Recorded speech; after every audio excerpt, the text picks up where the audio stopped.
Kenzie Lalonde alongside Dave Poulin, as it was a frustrating game for the Ottawa Senators tonight. A 4-1 loss to the Carolina Hurricanes. The Sens were hoping to build off of a great game against Detroit on Saturday. Instead, leave here a little frustrated. Dave, as we kind of break down the game, Josh Norris started the scoring early, getting his 7th of the season, but then 4 unanswered goals for Carolina, 2 coming on the power play, and it was really in the second period where things broke down, a lot of that coming from special teams. It swung on special teams. It actually started at the end of the first period. A power play goal by Carolina. And then at 1-1, 2 power play opportunities for the Sens.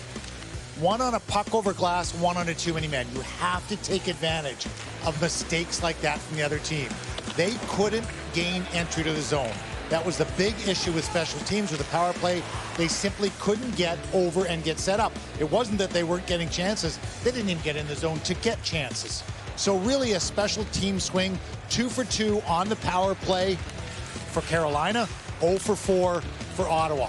And 1 4-on-4 goal as well, so you'd say a special teams goal from that sense as well. So really, special teams, odd-numbered situations dominated for Carolina tonight. The Ottawa Senators now just 2 for 18 on the power play in the last 5 games. Sebastian Aho for the Carolina Hurricanes snapping his 4-game drought. In particular, he had a 3-game point night tonight, but it really was a tale of 2 goaltenders.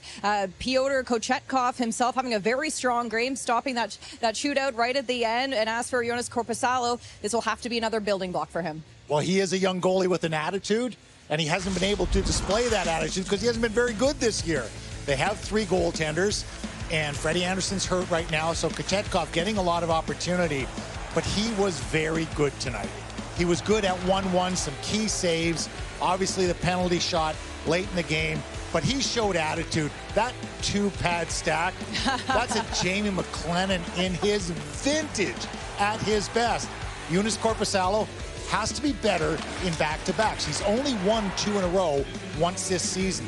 And if this gets to be a 2-headed monster with both guys, with the volume of games that Ottawa has to play in this month, they need both guys going, and they were out goaltended tonight, as they have been against Columbus. You would say that was out goaltended, so it's happened before in recent losses. It happened tonight. And you could really sense the frustration amongst the Ottawa Senators tonight, especially the final 5 minutes. Captain Brady Tkachuk really showing his frustration.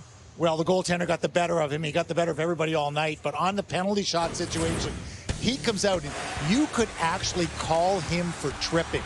This is the penalty shot. So he lays his stick down across the ice. That's intentional. He didn't drop his stick. So on this, he very aggressively comes out. And of course, not sure you can call a penalty on a penalty shot situation. But if that were 5-on-5, that would have been a tripping goalie.